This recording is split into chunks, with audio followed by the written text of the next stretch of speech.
आंखों में सबके आंसू देकर लाडली के चहकते कदम ससुराल चले। यही मंगल कामना है हमारी, ससुराल में भी उसको मायके सा प्यार मिले।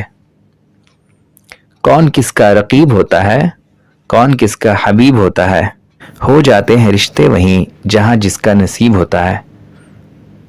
आंखों में खुशी, लबों पे हंसी और गमों का कहीं नाम ना हो, सारे जहां की खुशियां मिले वर वधू को, इस खुशियों की कहीं शाम ना हो।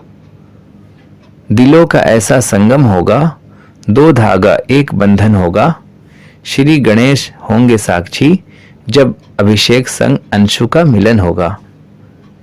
सजी रहे ये बाग बगीचा अभिषेक जैसे माली से, तुम भी सजी रही अंशु अमर सुहाग की लाली से। नौ प्रणय का ये बंधन खिले गुलाब सा लाल रहे, सुनीता संग बिरलाल की जोड़ी सदा सदा खुशहाल रहे।